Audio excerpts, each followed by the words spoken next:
जैसा कि आप सबको पता है, सिंघानिया कंपनी के प्रोजेक्ट वर्ल्ड क्लास होते हैं और इस बार हम कपाड़िया के साथ मिलकर आपके लिए बेस्ट प्रोजेक्ट लेकर आए हैं। मैं इस प्रोजेक्ट पर पूरे 100 करोड़ लगाऊंगा। Cheers, enjoy the party. Confidence के साथ अभय ने पार्टी में मौजूद लोगों को देखते हुए कहा और फिर तालियों और शोर शराबे के बीच अभय सिंघानिया एक पल में स्टेज के पीछे गायब हो गया। अभय के मुंह से 100 करोड़ सुनकर जहां हर कोई तालियां बजा रहा था, वहीं शिप्रा और आरुष का मुंह खुला का खुला रह गया था। अगले ही पल शिप्रा अभय के पीछे बैक स्टेज पर आई और अभय को वहां से जाता देख चिल्लाकर बोली, अभय रुको, इज दैट यू? वहीं अभय तेजी से वहां से निकलते हुए सोच रहा था, मेरी सच्चाई शिप्रा के सामने नहीं आनी चाहिए, मुझे जल्द से जल्द यहां से निकलना होगा। अभय शिप्रा को चकमा देते हुए तेजी से निकलने ही वाला था कि तभी शिप्रा दूसरे रास्ते से अचानक ही अभय के सामने आकर खड़ी हुई और उसका हाथ पकड़कर हैरत भरे अंदाज में बोली, अभय कब तक भागोगे ऐसे? बैक स्टेज में डिम लाइट होने की वजह से शिप्रा अभय को देख नहीं पा रही थी और जब उसने मोबाइल का टॉर्च अभय के चेहरे पे मारा तो उसे अपनी आंखों पर विश्वास नहीं हुआ।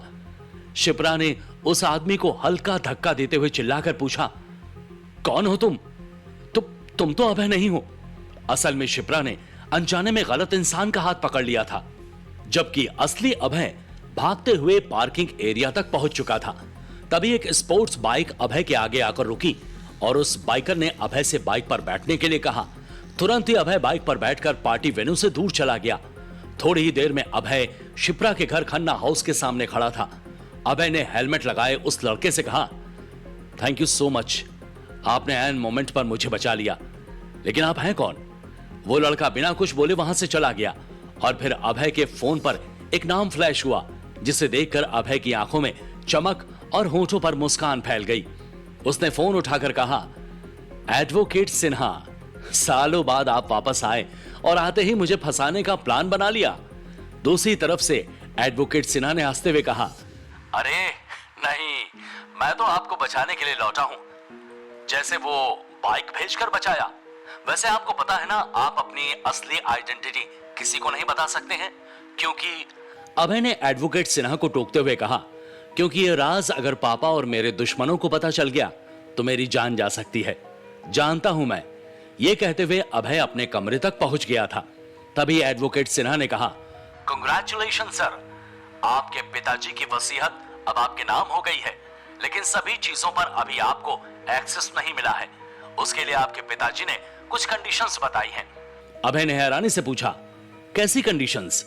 तब एडवोकेट सिन्हा ने कहा, पहली कंडीशन आपने पूरी कर ली है, निखिल का प्रोजेक्ट लॉन्च अटेंड करके, बाकी मैं मिलकर बताऊंगा। वसीयत मिलने की बात सुनकर अभय ने मिरर में अपने आप को देखकर कहा, 3 साल से मैं इस दिन का इंतजार कर रहा था, मैंने तो उम्मीद ही खो दी थी इस दिन की।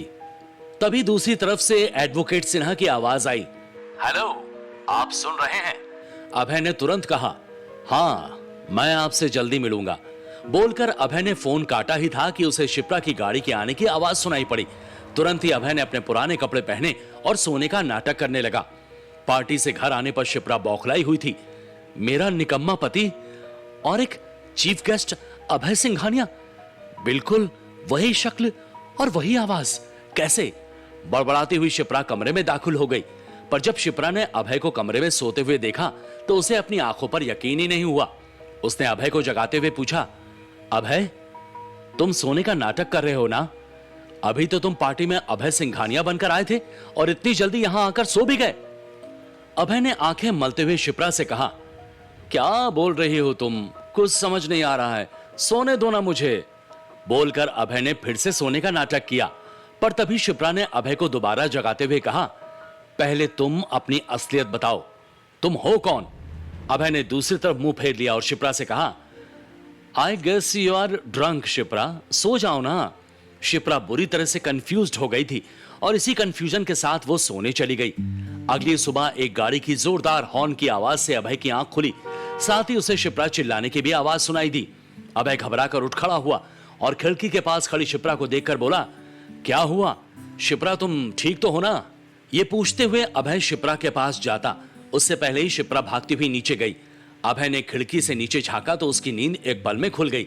हैरान आंखों से अभय नीचे देखे जा रहा था। उसके मुंह से निकला, ये लग्जरी गाड़ी यहां, और बोर्ड पर लिखा है फॉर शिप्रा माई लव। पर मैंने तो ये गाड़ी। अभय ये सब सोचते हुए शिप्रा के पीछे पीछे नीचे उतरा और उसने खुद से कहा, कहीं ये एडवोकेट सिन्हा ने तो नहीं भेज दी। अभय ने देखा, उस गाड़ी को देखकर शिप्रा का चेहरा खुशी से चमक रहा था। बोर्ड को देखकर एक पल के लिए शिप्रा ने सोचा, मेरे लिए ये गाड़ी अभय ने? नहीं नहीं, ये फटीचर इतनी महंगी गाड़ी कैसे अफोर्ड कर सकता है? शिप्रा की आंखों में यह सवाल तेजी से चमक रहा था। तभी एक और हॉर्न बजा और अगले ही पल एक और गाड़ी वहां आकर रुक गई। उसमें शिप्रा का बॉस आरुष ओबरॉय निकला। आरुष ने शिप्रा के पास आते हुए कहा, मेरी गाड़ी से रोज ऑफिस आती थी तो मैंने सोचा क्यों ना तुम्हें एक पर्सनल गाड़ी दे दी जाए। यह सुनते ही शिप्रा ने खुशी से आरुष का हाथ पकड़कर कहा, thank you so much, I loved it. तभी आरुष ने अभय की तरफ अपने कदम बढ़ाए और कहा, कल रात पार्टी में क्या तुम थे? तुम अभय सिंघानिया हो? आई कांट बिलीव, तुम जैसा फालतू आदमी। तभी शिप्रा ने हंसते हुए आरुष से कहा, मेरी तरह आपको भी कंफ्यूजन हुआ है सर, वो अभय नहीं था। मैं घर आई तो ये सो रहा था। वैसे भी इसके जैसा गरीब द अभय सिंघानिया कैसे हो सकता है? शिप्रा की बात सुनकर आरुष ने अभय को देखकर हंसते हुए कहा, वही तो, मैं भी यही सोच रहा था कि इस जैसे थर्ड क्लास आदमी का सिर्फ नाम अभय हो सकता है, पर किस्मत नहीं। आरुष की जोर की हंसी अभय के कानों में चुभ रही थी, जबकि शिप्रा की दबी दबी हंसी उसके दिल में टीस मार रही थी। अभय ने खुद से कहा, एक क्या ऐसी 10 गाड़ियां मैं तुम्हें दे सकता हूं शिप्रा, बस तुम्हें सही वक्त का इंतजार करना है। अभय ये सब सोच ही रहा था कि आरुष और शिप्रा नई गाड़ी में सैर करने के लिए निकल गए। अभय शिप्रा के इस बदलते बिहेवियर से बहुत ही हैरान था और उसके दिल में एक अजीब सी हलचल मची हुई थी। फिर अभय ऑफिस के लिए रेडी होकर घर से निकलने ही वाला था कि उसने लिविंग रूम में शिप्रा को मिसेस खन्ना के साथ बात करते देखा। शिप्रा एक हाथ में गाड़ी की चाबी और दूसरे हाथ में एक ज्वेलरी बॉक्स लेकर मिसेस खन्ना से कह रही थी, देखो मॉम, आरुष सर ने मुझे गाड़ी और डायमंड पेंडेंट गिफ्ट किया है। मिसेस खन्ना ने आंखें चौड़ी करते हुए डायमंड पेंडेंट को देखते हुए कहा, अरे वाह मेरी बच्ची, मैं तो हमेशा कहती थी तेरा बॉस हीरा है हीरा, लेकिन तेरा दिल उस पत्थर पर आ गया है, तो क्या करें? शिप्रा ने मिसेस खन्ना की बात का कोई जवाब नहीं दिया। शिप्रा की यह चुप्पी अभय के दिमाग में शोर कर रही थी। उसके मन में बहुत से सवाल उठने लगे थे। परेशान होकर अभय घर से बाहर निकल गया। रास्ते में अभय ने अपने आप से कहा, क्या यह वही शिप्रा है जो कॉलेज के पास समोसे खाने को भी डेट मान लेती थी? आज अगर मैं चाहूं तो दुनिया की हर चीज तुम्हारे कदमों पर लाकर रख सकता हूं शिप्रा, लेकिन क्या प्यार की कीमत पैसों से लगाई जा सकती है? तुम मेरे प्यार को ऐसे भूल नहीं सकती। मैं तुम्हें इस प्यार को भूलने नहीं दूंगा। ऑफिस पहुंचकर अभय सबसे पहले शिप्रा के केबिन में गया और उसने वहां एक नोट लिखकर रख दिया और शिप्रा के उस नोट को पढ़ने का इंतजार करने लगा। लेकिन शिप्रा ऑफिस आते ही एक के बाद एक मीटिंग्स में बिजी हो गई। शिप्रा, तुम अपने केबिन में कब जाओगी? ये सब सोच सोचकर अभय बेचैन होता जा रहा था। और फिर शाम के 6 बजे जब शिप्रा अपने केबिन में पहुंची तो उसने देखा उसके डेस्क पर एक नोट रखा था जिस पर लिखा था, होटल लेक व्यू, रात 8 बजे। उस नोट के नीचे अभय ने एक दिल बनाकर उसमें ए और एस लिख दिया था। यह सब कुछ अभय दूर से देख रहा था। उसने खुद से कहा, कॉलेज में यह सब तुम्हें कितना पसंद आता था ना शिप्रा? आज रात के बाद सब कुछ पहले जैसा ठीक हो जाएगा। आज मैं तुम्हें अपनी असलियत बता दूंगा। दूसरी तरफ शिप्रा वो नोट देखकर बहुत खुश हो गई। उसे लगा कि वो नोट आरुष ने भेजा है। शिप्रा ने तुरंत आरुष को मैसेज किया, hotel lake view at 8 o'clock, done. Aarush ने जैसे ही मैसेज देखा तो वो हैरान हो गया। आज पहली बार शिप्रा की तरफ से ऐसा मैसेज आया था।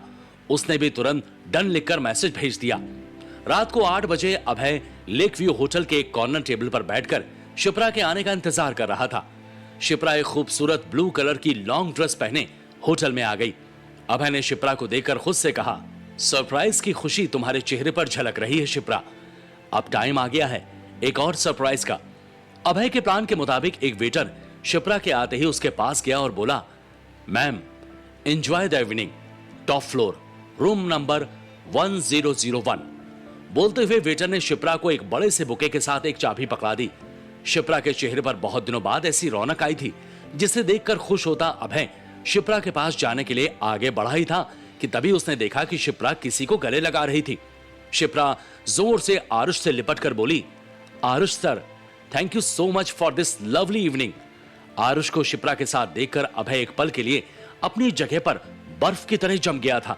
शिप्रा को आरुष के साथ लिफ्ट में जाते देख अभय के दिल के हजारों टुकड़े हो रहे थे, लेकिन अगले ही पल अभय को होश आया और वो स्टेयर केस पर तेजी से दौड़ता हुआ 12th फ्लोर पर पहुंच गया। वो अपने आप में बड़बड़ा रहा था, शिप्रा, वो नोट, वो दिल वाली ड्राइंग, तुम क्या सब कुछ भूल गई हो? थोड़ी देर बाद हाफते हुए जब अभय रूम नंबर 1001 के पास पहुंचा तो उसने देखा आरुष ने शिप्रा के कमर पर हाथ रखा हुआ था और वो धीरे से दरवाजा बंद कर रहा था। अभय के मुंह से ना आह निकल रही थी, ना वो सांस ले पा रहा था। अपने प्यार के लिए जो भी उसने अब तक सहा और किया, वो सब कुछ बर्बाद होता हुआ अभय की आंखों के सामने घूम रहा था। अभय ने खुद से कहा, दिल तो कर रहा है कि उस आरुष को मार मार कर सबक सिखा दूं, लेकिन तभी अभय ने सुना कमरे के अंदर से शिप्रा के हंसने की आवाज आ रही थी और अगले ही पल अभय अपने टूटे हुए दिल के साथ वहां से लौट गया। थोड़ी देर के बाद अभय खन्ना हाउस में मिसेस खन्ना के सामने खड़ा था। आज मिसेस खन्ना को अभय के तेवर कुछ अलग दिखाई दे रहे थे और उस वक्त वो हैरान रह गईं जब अभय ने मिसेस खन्ना से कहा, कहां है डिवोर्स पेपर्स? मैं साइन करने को तैयार हूं।